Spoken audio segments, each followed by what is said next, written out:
Good afternoon, everyone. Another great, beautiful day, October day. We got a week away from Halloween and excited to do another class with you today. I know we had some questions to answer, and some of you are in Hong Kong. Thank you for joining me all the way overseas. I didn't know it was that important. You're in Hong Kong and you want to learn. I find that very incredible, Cherry. So thank you for joining us today. So I'm going to pull up my zip forms because I know open house is going to be one of the topics that we definitely should be mindful of on how we're going it forward. And so I'll just pull up what's called a sample form. So I'm going to open up one of my transactions. And we had two questions on open house. Okay. First, this is the primary form, OHNA sign-in sheet. The OHNA should always, I print out a couple of blank sheets for every open house because I might fill out more than 10 people. So here it allows 7 people only to really just put in their name, information, phone number, email, or alternatively, the way I use in my script is if you have your own realtor or agent that you already have an agreement with, feel free to write their name in here instead, so I can follow up with your agent. And so, what does this form say? Well, number one, the showing open house agent does not represent this visitor. It shows to them that the agent is holding open house, trying to help open and procure a buyer for it, and the visitor is going to uh, basically just be mindful that you're not representing them. That's what CAR wants us to establish, and any communication or sharing of information may be communicated for the benefit of the seller. Okay. So the agent may make statements. The agent at the showing open house is really there to hopefully help answer questions and or just basically be communicative. Your communications with the agent are not confidential. So any buyer who comes and walks through and they acknowledge that if they tell them they have a certain, requirement or that their best offer is going to be $1 million, those are not confidential. These remarks may be shared by the agent to the owner. And if a visitor writes an offer on the property through this agent, at that time, the agent will disclose that the agent and agent's broker represents the seller exclusively. And we must also disclose if we're going to be representing them with the BRBC form, and you can have that discussion separately. And so if you want to represent this visitor, cool, you can. You should just go ahead and use the buyer representation BRBC form. It does not have to be exclusive. So you may just have an open relationship if you want. It depends on how you guys mutually fill out and complete the form, BRBC. So it's a very simple one-page form. It's nothing scary. So when I tell the buyers out there, I usually just go ahead and I tell them, "Welcome to 123 Las Tunas Drive. My name is Kelvin Chang, and I am the listing agent. Otherwise, you want to be able to go ahead and share, welcome to the property. Here's a flyer. Let me know if you have any questions about the property. I currently am not your agent. And if you would like me to be helping you with answering questions or being your agent, by all means, I'll be happy to answer some questions after your tour and or discuss hopefully if you are in need of a realtor and representation, I'd be happy to have that facilitate that conversation.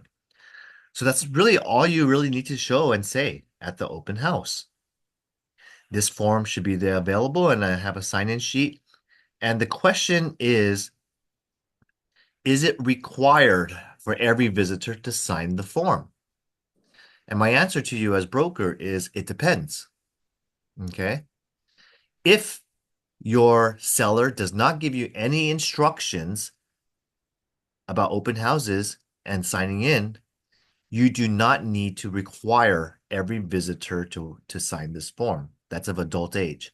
I don't get names of minors under 18 years old. If you are getting instructions or you ask the seller for instruction, hey seller, do you mind if I get the name and email or contact information of all visitors and I make them acknowledge the sign-in sheet? So for the purposes of following up and asking if how they liked it, getting feedback about the property, and being able to give you a forms of visitors that visited the property. Would you like that? Would you like me to give me that instruction so that way I have to enforce this open house sign-in sheet? And if the seller says, yes, I would like you to enforce this, then you have written permission to make every visitor sign this sheet. Otherwise, they're not getting in the door. Okay? So you could choose yourself with your discussion with the owner whether you want to be an enforcer or to be someone who is kind of just letting people walk right in and out and not enforcing anything. That's up to you, the risk that you take. And I encourage you to always try to get these names and information because these potential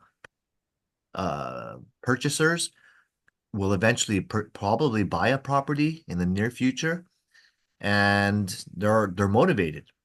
Okay. Otherwise, why would they spending a half an hour out of their day to visit you? So it makes sense and it gives you a easy way to get and build your own buyer database if you choose to be active. Now, the next form is going to be called the property visit and open house advisory. So this one, I'm going to go ahead and pop it right in.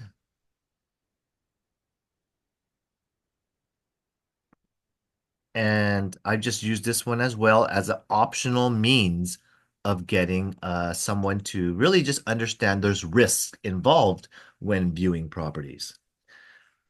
So this advisory lets the consumer walking in to know there may be recording audio or video inside and outside of the property and they are to be alert and to basically just be proactive that they don't say anything negative or reveal their own strategies and blah, blah, blah, blah, blah. The safety. Visitor is advised to be watchful of the conditions of any property, and it includes stairways and step structures, handrails, using certain shoes or foot coverings before entering the property. Yes, we may request for them to remove shoes or put on booties. So they have to also, I'd be very, very cautious on anyone who's wearing high heels and walking upstairs and downstairs, because that's easily a slip and fall accident that's waiting to happen. Animals and pets should also, if there's allergic, for example, and the owner has a dog, it's possible that they pick up an allergy when they come in here. And the visitor is supposed to watch their children and be careful for their care, safety, and conduct. So it could happen very well where a child may run around and push over a glass vase and break something. It could be staged furniture. Children are children. And so therefore, what's going to happen if that big old vase that's expensive is broken or they ruin a piece of art? So you have to be very mindful of the property and the personal property that's whether it's owned by you or owned by the staging company or the seller. You need to be hopefully just being mindful of watching the children or for theft. And there's always risk of and injury. Visitor assumes all the risk when entering the property. So my question to you is Is it a good idea to have every person signing this form? Yes or no?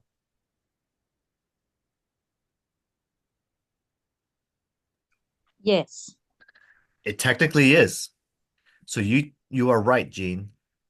This is a great guide to prevent and avoid certain types of liability issues like trip and falls or breaking something and injury. Maybe there's a big hole in the ground, or perhaps there's a hazard and it's like an uneven pavement. This form would be a strong form that if there was an accident, this visitor has signed off that they know that they assumed the risk. Without this form, you could be held liable for causing a trip hazard or for providing a home that is unsafe. And obviously, the visitors are always going to claim something that may be a lie. They might just say, there's no handrail, or the handrail was loose, or maybe there was some water and it was greasy surfaces and they tripped, and you can't prove that it was not greasy. Okay. I'm telling you, this is important for every visitor to sign and review because we have had in our history of 35 years one buyer who tripped and fell on our property at a showing at an open house, and they did sue the company.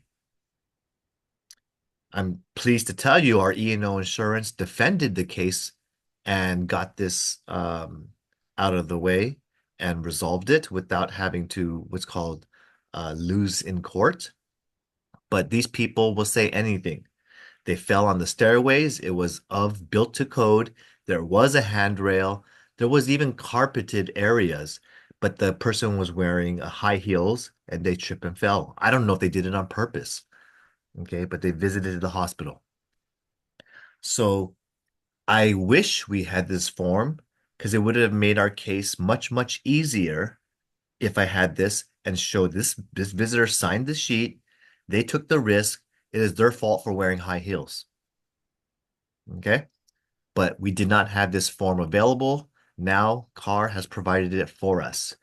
So yes, this is a great form to have for every visitor.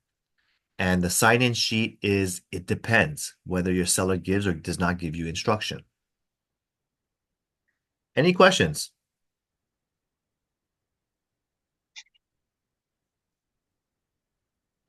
For this two form is good. So what about the BRBC? If you Yes, don't mind, can we talk about that? absolutely. So the BRBC, when I pull up the forms,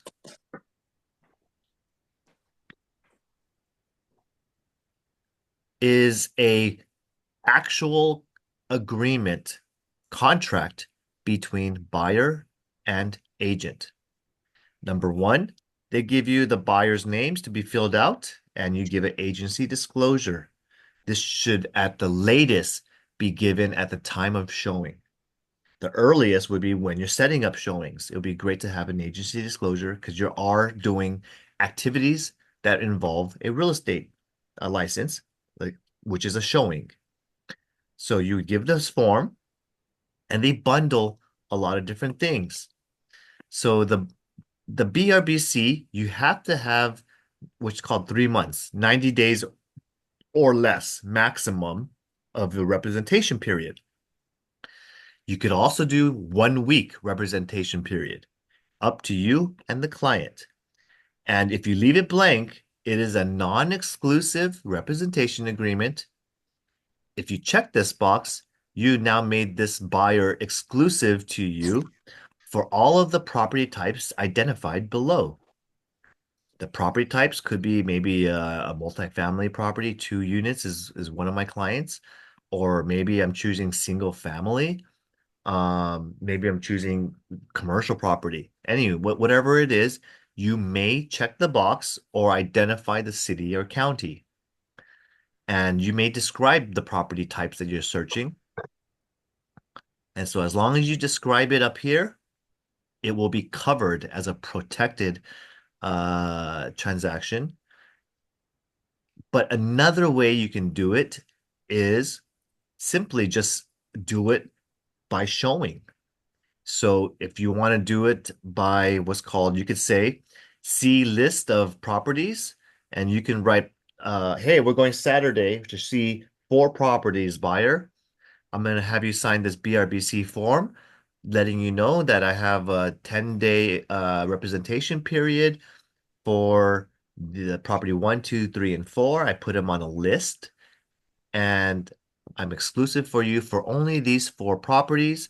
And I am requesting to have a 2.5% commission if the acquisition price that is potentially going to be paid by the seller. It depends on each property.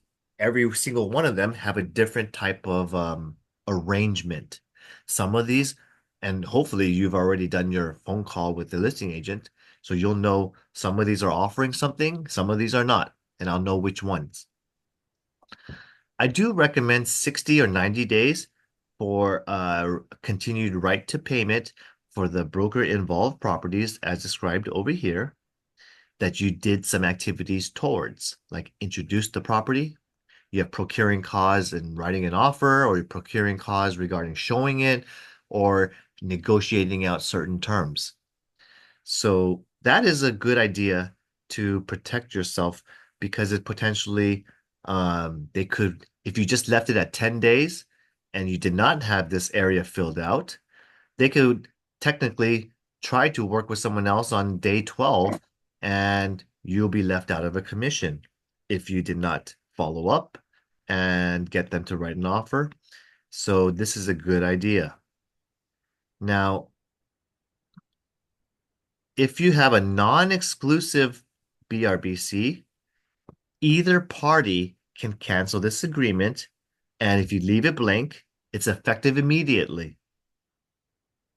If you do have an exclusive with the buyer, your representation, let's say the buyer cancels your BRBC mid-term, like this is August 20th, and then November 20th, they say, hey, Kelvin, it's not working out. I don't want to work with you anymore. I wish to cancel our BRBC. You They get to terminate it unilaterally, but it will be effective cancellation 30 days from notice. So you still cover them for the next 30 days. And they should and cannot work with another buyer's agent until 30 days have lapsed if they give you this notice in writing. So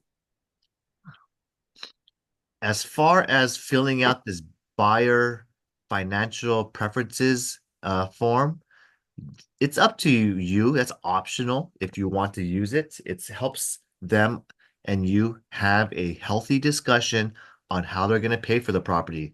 How much have they talked to the pre-approval and gotten a lender involved yet? And what kind of preferences they have. If the buyer has specific intentions, like they need to have, these are optional checkboxes where certain types of loans, like VA, may not allow the buyer to pay closing costs. So if they have a VA loan, you probably must negotiate for the seller to pay and use form SPBB for all offers that you write, irregardless of the seller's preference not to pay it. So, Kelvin, yeah, before you move on, so if the buyer A signed the this agreement with other company, but they still come to me and tell me to show them the property. yeah. So so So that when buyer potentially could be obligated to another broker. We don't know unless they tell us or they look at their own BRBC that was previously entered. So the first thing I'll tell that buyer who wants to work with me next is when is your representation period expire? Was it filled out for 390 days or 1 month or 1 day? I don't know. Go look at your expiration date. Number Okay, two, I'm going my to tell them question is is, it exclusive or not exclusive? Because if it's non-exclusive and they basically communicate to their agent, cancellation is immediate. But if they had an exclusive relationship, then it's valid. The buyer's agent is protected for another 30 days from that notice. So if the buyer wants to work with you, I would have them check those areas first.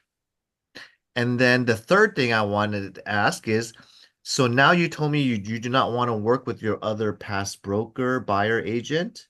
I understand. I would love to help you, buyer.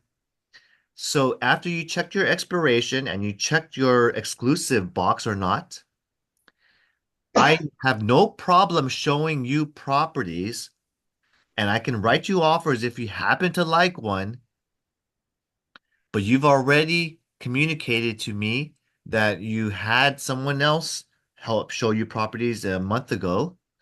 So my suggestion for you is not only to double check what's on your contract with the other broker, but number two, I would like you to hopefully get a release from the buyer broker that you had worked with in writing, saying that you things aren't working out or they're not showing you when you requested, they're not communicating back, or you said you were available on Saturday and Sunday, they never set it up, so they're not doing their part. Ask them to give you some email or a text stating that they release you from the BRBC. And that is a written affirmation that they probably will not be pursuing the buyer in the event you happen to get them into a contract and sold in the next during their covered period of whatever they filled out during this representation period with the other broker. and the great light I'm talking about, like if they sign this agreement with me, and like after, like I keep uh telling them, I have property, want to show it to you, and then they keep saying, oh, I'm busy, blah blah blah, and after before, because if we sign this list at like less than 3 months, right? If over 3 months, this agreement will be void.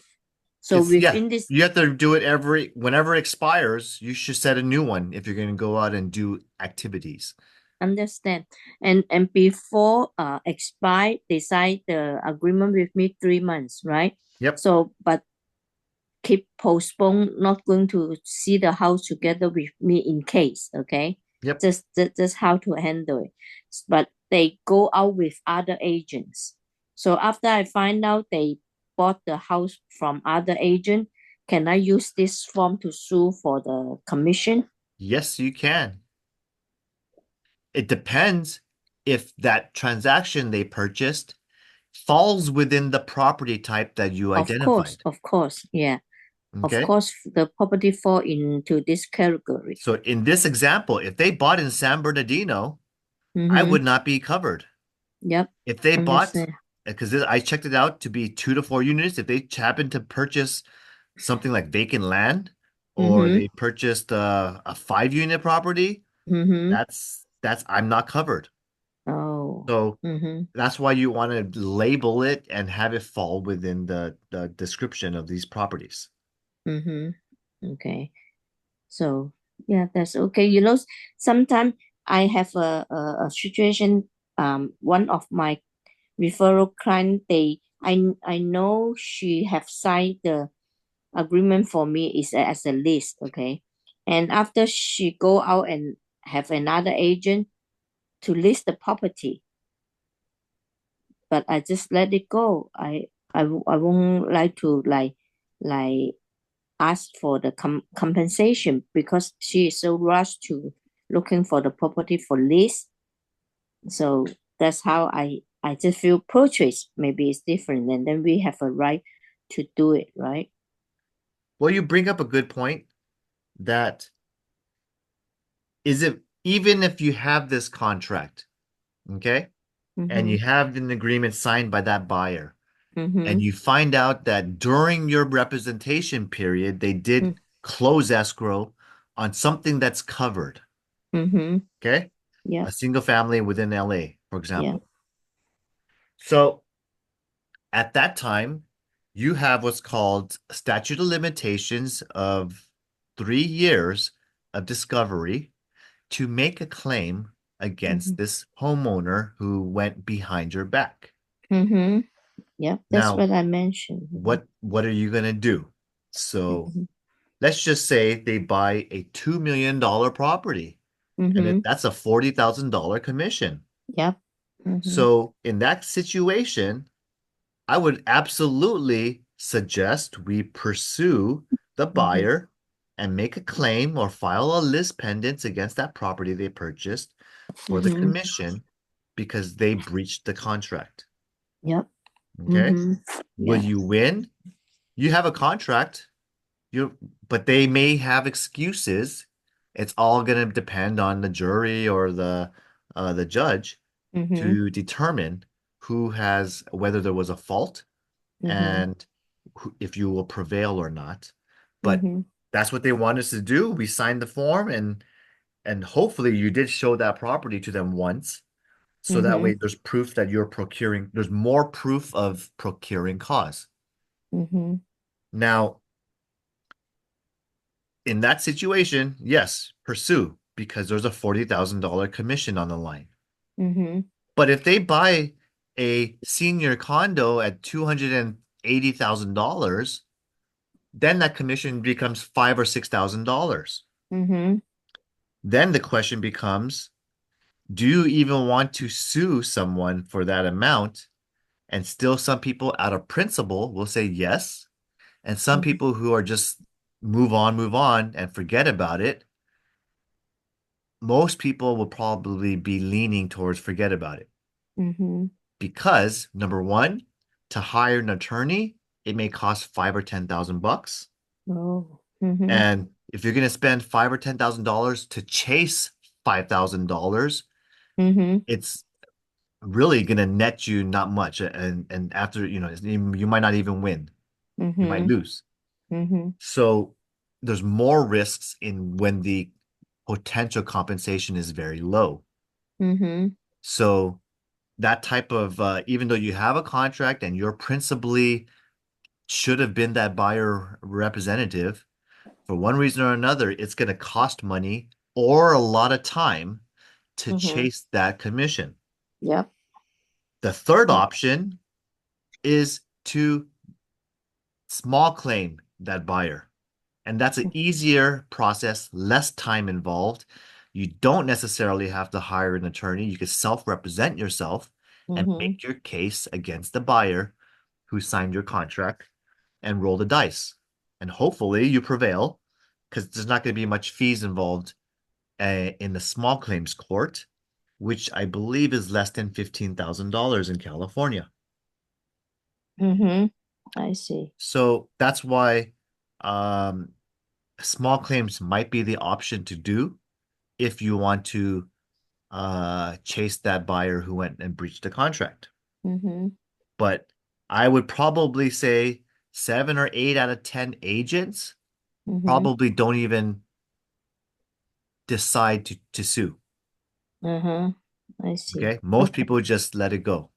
And that's the Got it. sad thing about contracts and our business is that yes, people will breach contracts. Yes, people will work behind your back and use you. And unfortunately, that's the nature of what buyers are, is they hopefully are loyal to you and you provide a great value that it makes no sense for them to look elsewhere. Okay. I see. So Thank you. hopefully that answers all of your questions regarding the open house and buyer representation agreement. But other than that, you just give them the extra bundled forms called the broker compensation advisory, and this explains the definitions that are being used. So there's nothing else to fill out but just having the client sign it. Okay. Kelvin, if you don't mind, and we talk about the G2, you say the buyer intends to purchase with the following loan product which does not allow buyer to Rob Chan. So certain loans do not allow a borrower to pay the broker that closing cost. One of them would be a VA loan. Okay. Or, for example, FHA loans, they might only be able to put 3.5% down and they don't have enough funds to pay for broker closing costs. So, this is a way that the buyer gets to notify you. I only have 3.5% down. I do not have additional funds. So, every offer must be using SPBB to have the seller pay the commission. So you Mm, now have instruction to always request it. Even if the agent says, no, we don't want to give it, you still request it anyways, because you still write the offer up, even though the seller doesn't want it. I see. Yeah. Got it. Thank you. Okay. Yeah. So those are just called considerations about the buyer that they're welcome to share with you.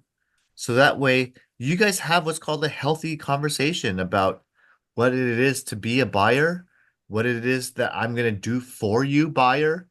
What are the services specifically? Like not just showings, but market data, neighborhood comps to provide a rental value of that property, to help you put you in touch with certain other vendors or affiliates like a lender or a title, or maybe they want to use my architect because they plan to build an ADU. So there are great ways to have healthy conversations, and you get to use this time to show off why it's very, very valuable to spend this time with you as their representative and not anyone else. Okay. Utilize this conversation piece to your favor. You can even do this with a slideshow and present a PowerPoint of all the cool things about Coldwell Banker and what you have to offer. Okay. Coldwell Banker Okay. has a Coldwell Banker buyer presentation. So you can use that presentation in your marketing to really get yourself not only get an appointment, but to show off the extra mile that you're doing than the rest of the buyer agents aren't doing. And Kelvin, about the G1, some buyer, they told us, oh, I want to buy the 2 million house. Yeah. Okay. But when we fill out this form with them, so on the G1, so do we need to mandatory check No, the a checkbox is never mandatory. A checkbox is optional. So if you do check this box, then it becomes added to your transaction.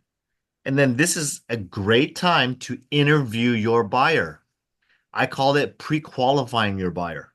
uh-huh, So I pre-qualify, and then it makes me not seem so what's called a nosy person, or I'm very prying into their information, or I'm collecting their data for bad reasons. This kind of format allows me as a buyer agent to say, look, no, no, no, Carr wants me as your representative to have a healthy financial conversation with you. And just to make sure I cover all my bases and to make sure I find exactly the home that you're dreaming about, do you mind if we spend 10 or 15 minutes talking about the home that you're going to want to buy? And the buyer will say, yes. Okay, great. Well, here's a form for us to help us go through the exercises of planning. Number one, how much down payment deposit do you have available? Most of the time, the offers that we write is recommended to give around 3% deposit to hold an escrow to show that our good faith to the seller. The remaining amount, how much down payment do you have available to close the escrow? Total amount of down payment is what I want to know. Are you planning to buy it with 25% down? Okay, and you're looking around the 900,000 range? Okay. So that's about 230 something thousand dollars available. Great. You have it. In what kind of areas do you have this amount? And then sometimes my client might tell me, "Oh, it's in my IRA." "Oh, it's in your retirement account." Okay. So are you willing to pay the penalties to withdraw it out of your retirement account. So it's a nice, healthy exercise to have these conversations. And then sometimes they might say, no, I don't want to use that. I get penalized 9% early with withdrawal. So then don't use that as your down payment. Maybe I could find you a product at 10% conventional. Is that what you like? It's going to be have a higher interest rate. So I can give them solutions. And then how much of these additional funds do you have for my commission, buyer? Because if you're going to pay my commission and it happens to be a property that the seller doesn't pay anything, do you have an extra $20,000 to pay for me, my services? Um, is every field required to be filled out? No. You can fill out just the ones that the buyer and you want to answer. So sometimes they might say, oh, I do have additional funds. It's in my parents' account. They're going to gift it to me. Okay, great. I'll write gift letter from mom and dad. Do you have that letter written? Have you talked to your lender about these gift funds? And make sure they don't deposit it into your account. Leave it in their account. Let them directly send it to escrow as a gift fund. That's my piece of advice for you. Because the lender or I'm sorry, the underwriter is going to challenge and question a sudden deposit of $45,000. Okay. So gift funds And should stay in the parents or in that person's account. Yes, Gene. yeah, for this form, the listing side, it is not mandatory to provide to them, right? The listing side, no, this is a buyer conversation with the I buyer. know that they because we need to see we need to go and take a look at how the listing side is it mandatory. They can ask, oh, can you provide your buyer financial personal information? We don't need to do that, right? We don't need to give it to them. Well, if you read paragraph 6, it says this is confidential. Oh, This is okay. financial and personal information shared in faith, like an attorney to their client or a doctor to a patient. It's intended as confidential information and it's protected by California Civil Code 2079.13. So, Mm-hmm. no, you should not be sharing this sensitive information to a listing agent Okay. unless otherwise explicitly instructed. Like my client tells me, go ahead, tell them I'm all cash. That's why I'm writing a lower offer. I'm all cash, no contingency. Yeah, you Uh-huh. can say it. You can share it if your client wants you to. Okay. Okay. Got it. Thank you. So, if they have a lender, you can fill it out and write the name, phone, and email and give them a healthy conversation. Are you pre-qualified, pre-approved, or fully underwritten? Because then I gotta say, well, client, I've been doing this for 10 years plus. The When I'm a listing agent and I see a pre-qual, it's not very strong as opposed to a fully underwritten pre-approval. Yep. When I'm a Mm-hmm. listing agent, I do look at the amount of loan contingency period that the buyer requests. And when the buyer asks for the full 17 days, then that tells me that this buyer has not really sent all their documentation to their lender. They may not have run their credit report yet, and the lender may not have all knowledge of all debt, such as student loans or child alimony or support for divorcees, stuff like that. So if you buyer during a hot during a seller's market, remember the pandemic in 2021 and 2022? The people who were accepted were writing their offers with a 10-day loan contingency or waiving their loan and appraisal contingency. And the only way, so there was 20 offers, the seller can only pick one lucky buyer. Do you know who they're going to pick? They're going to pick the one who's underwritten, who's already income's already qualified, their ratios are approved, and they have already vetted their credit report and ran it, and they know all the debt, And since the seller can only select one buyer, obviously they usually pick one of the higher prices, but as a secondary means of looking at screening which one is the best, those who are underwritten have a strongest chance of getting acceptance because you're ready to go and you have the choice. If you really want to compete with another buyer and there's six offers on the table, you get to compete by waiving your loan contingency if you choose to take that risk.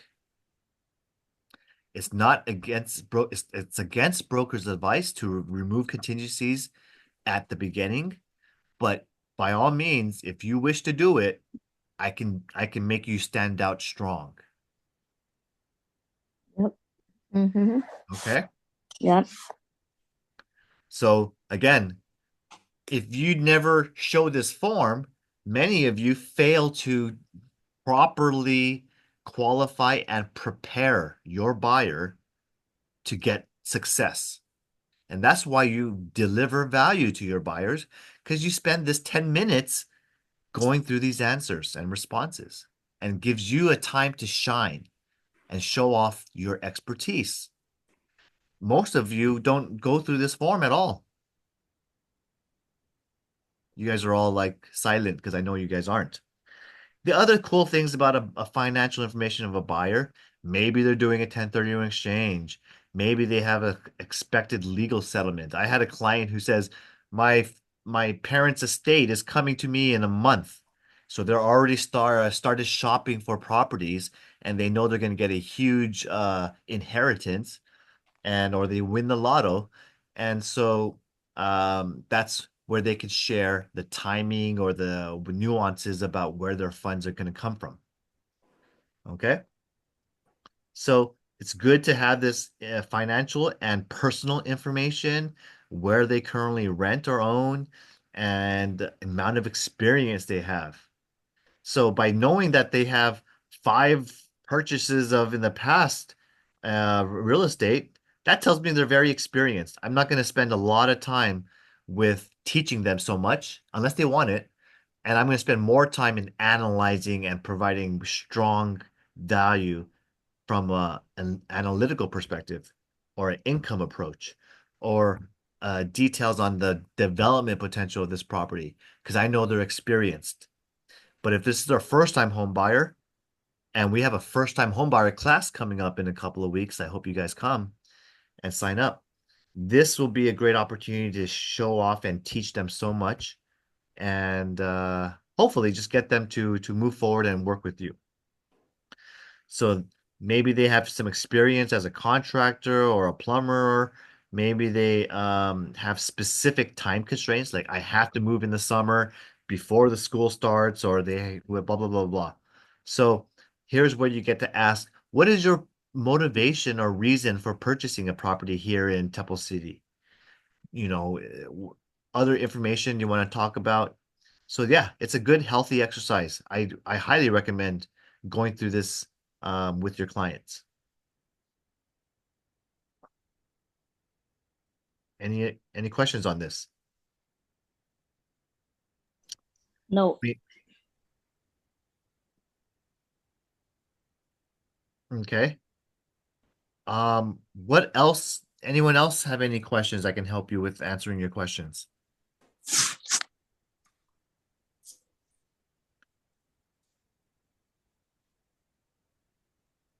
Nobody?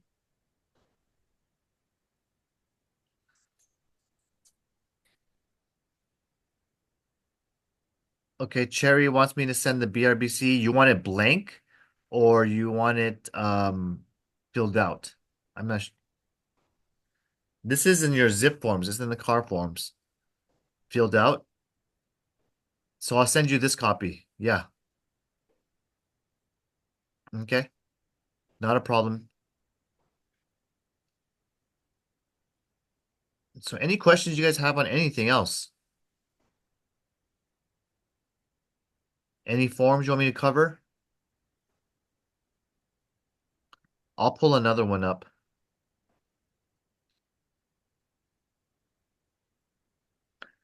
So the car forms has a ton of information in here, but one of the ones that I want to make sure you're aware of is called acting against broker advice. So under sample letters, I believe it is, I have something for a buyer and for a seller. Okay.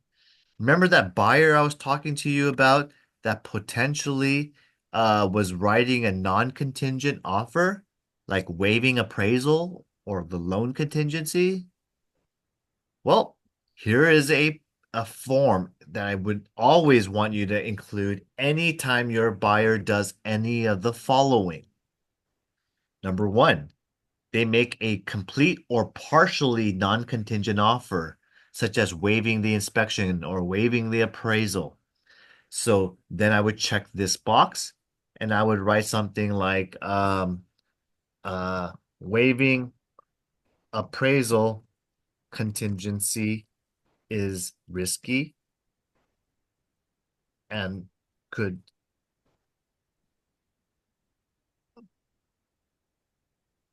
acting against broker advice. Uh, Buyer has been uh, prepared and communicated the various risks of a low appraisal value, B, uh, certain properties may have safety features required. So I'll make a statement on that one. Let's just say the property requires a safety, like for example, a working heater, functional. Every appraisal is going to look for this, a working heater. It turns out the seller says, "Oh, I didn't know my property, my heater's broken. And no, I do not agree to repair it." Okay. But because your client waived the appraisal, they are taking on the risk of all the findings of the appraisal, and it's required for the appraiser to come back to inspect the working heater because it got discovered, and this seller's not going to allow you perform it. You're always going to get stuck at the appraisal phase, and you're not going to be able to get approval, loan approval, because the seller won't allow you to work on and put in a new heater when the property is theirs. A stubborn seller potentially could just cross their arms and say, "Nope, that's not my problem. Okay, you can't pass your appraisal. I'm sorry, you waived your appraisal already. I'm not fixing a thing." So you're gonna put yourself in a bad situation. But luckily, you have this form signed by the buyer that you've advised them that this is not your fault, and you advise them of the risks. Okay. Now, another type of acting against buyer broker advice would be removing a contingency before the contract even allows or requires, like removing the HOA review of the HOA packet and you haven't even received it yet. Okay, that's a risk. Failing to make any property investigations. So, is it required for a buyer to perform a home inspection? And the answer is no. They can take the risk of a property sight unseen or fail to make and pay for the inspection report, because I've had many clients tell me, "I don't care about an inspection. I'm going to rip the whole thing apart anyways and I'm going to remodel." Okay, great. You said so, buyer. I'll have you sign my acting against broker form that I advise you that there are still risks of a property, even though don't care about the condition. Because condition is only one part of due diligence. There are more due diligence items that are very important, such as maybe it's the plumbing or the sewer main line, and there's a blockage. Okay. And that's something that they should have investigated, but they did not. Maybe they planned to remodel the home, but they did not plan. They did not plan to replace the main line to the sewer. That's an additional expense. Another type of property failure to investigate we just happen to have right now is a chimney inspection. And it turns out the chimney in one of our properties was deemed unsafe to use. And that was the heat source for the property.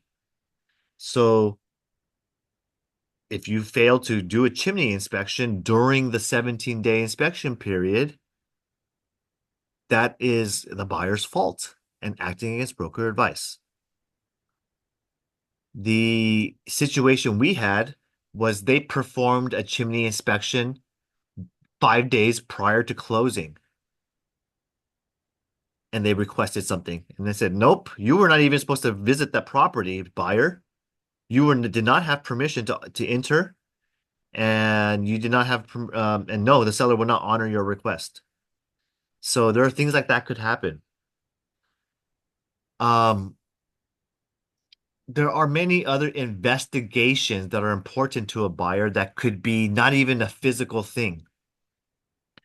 It could simply be something such as a nuisance in the neighborhood, like the neighbor next door has 10 dogs and they're always barking, or the property is adjacent to an industrial zone and they're growing cannabis next door. So if the buyer fails to make investigations or do due diligence, or maybe it's an easement or an encroachment or an ingress egress issue with a neighboring parcel, there's a lot of things where the buyer might do all the normal property inspections, but there's more that they should investigate, and you recommend them to do it. So if I see a property like that, I will write it in. I would write property has um an a noise has noisy dogs, and I disclose it to him, and he still wants to waive his inspection contingency because he never seen the property. I have no problem writing in my upfront information or things that I did because I did visit the property. I could write errant golf balls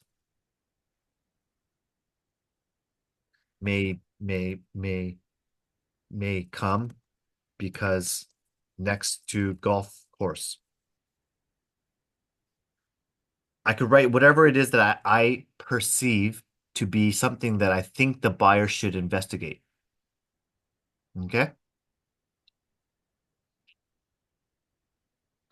Now, other things that the buyer may fail to do is failing to close the escrow without receiving a report or disclosure, such as like a city report or LA 9A report, or they close escrow without receiving the termite completion report, and they decide to tent and fumigate after the close of escrow. There are certain things where this is applicable. And if they write four offers on at the same time and they only have intentions to buy one, that's another advisory to share with them. Or they make an escalation clause, which I helped an agent do 5 months ago. They wrote $5,000 above any arm's length non competing offer. And we won using an escalation clause. And my suggestion is always, if you are going to use an escalation clause, $5,000 more, you would write it with a cap. Make sure you put we will write, $5,000 above any written offer of arm's length, listing agent and seller to provide a copy of that offer, and we will beat it by $5,000 with a maximum cap of $1.2 million. Okay. So whatever it is, that's what you can do to protect yourself and the company when the buyer does risky activities. Any questions on this?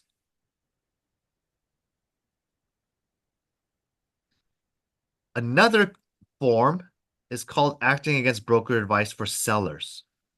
So just like a buyer could make risky activity, a seller could also do risky activities. Let's just say I recommended to the seller, hey, seller, you have some stairs here, and the handrail is basically falling down. It's not strong. I strongly suggest you fix this, secure the handrail, and I'll write down an explanation. Okay.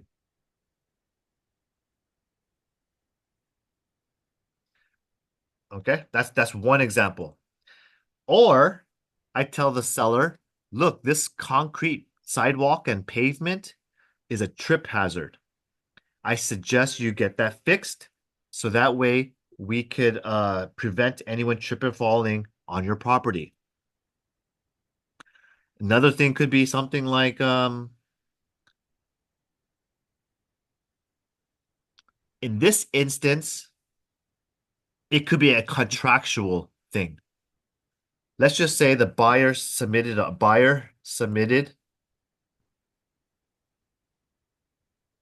request for repairs and seller signed agreement to perform one, two, and three things.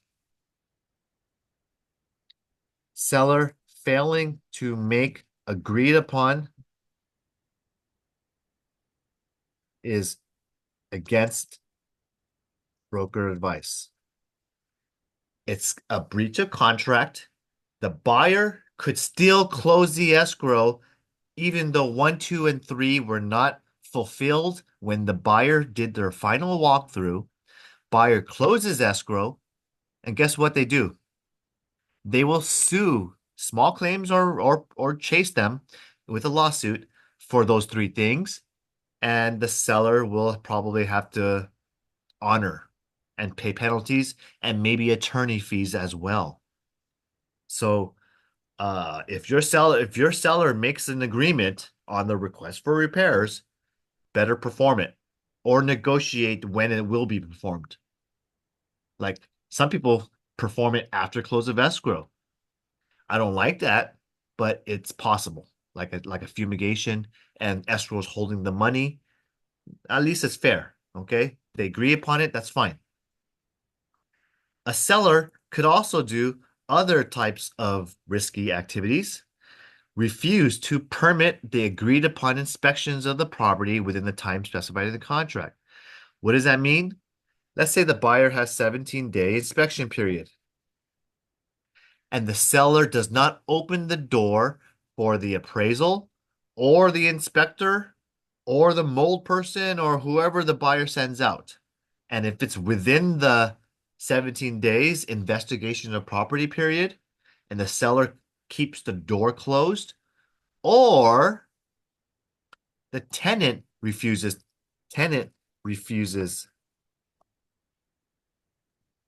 entry, that still falls on a seller's duty to notify and gain consent to the tenant. So this happened to me personally. I was at an appraisal visit in a Monterey Park home.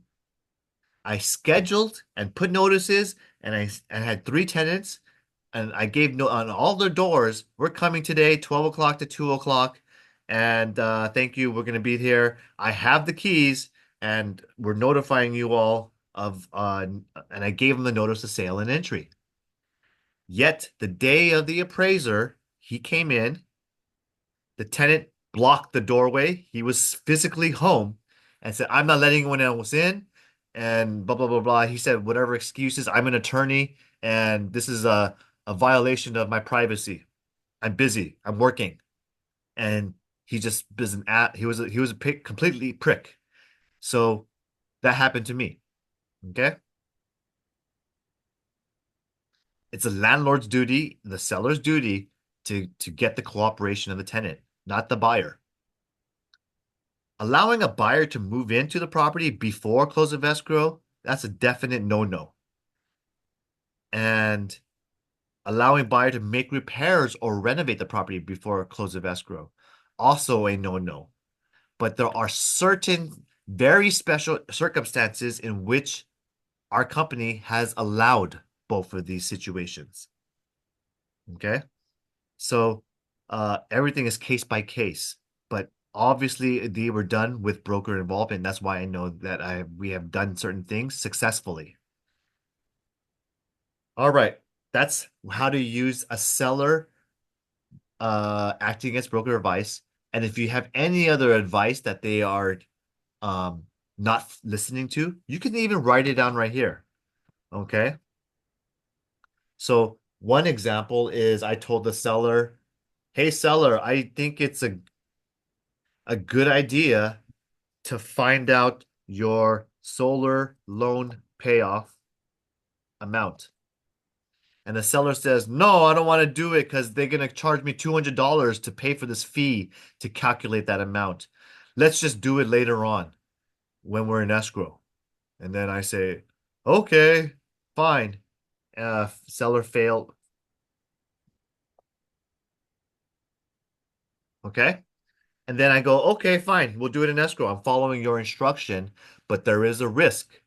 I don't know how fast this solar company works. I don't know if the amount is correct or not, and or I have no idea what the language is for assignment of this lease. So I'm left in the dark as a listing agent. I don't know what the terms of the assignment are and the qualifications of a buyer to get it pre-approved to take over this lease.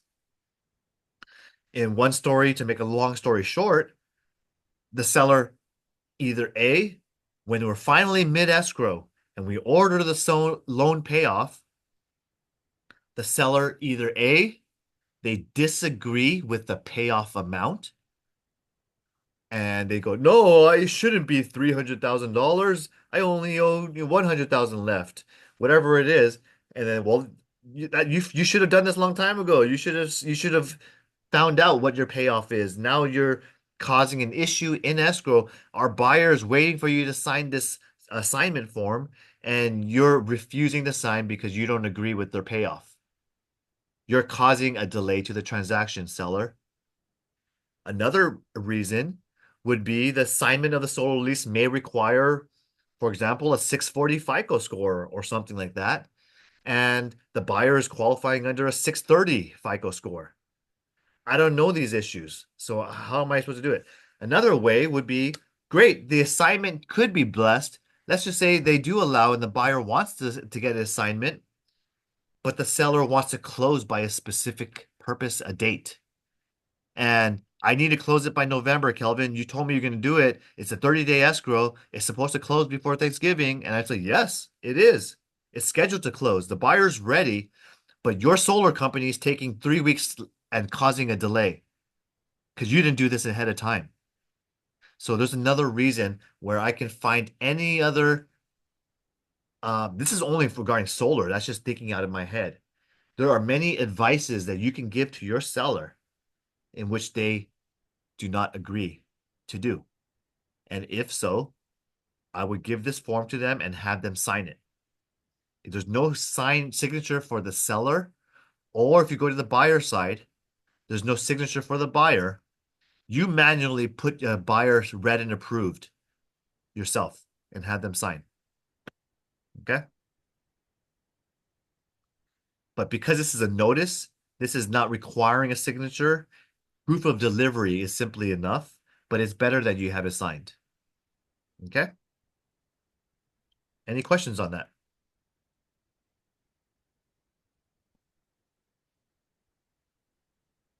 Okay. Well, that's it for today's training. If there's no questions, I hope you got some value or lessons from this. I'm happy to answer any questions as well if you want. Cherry, I'll give you the form of the BRBC filled out as an example and make it a great week.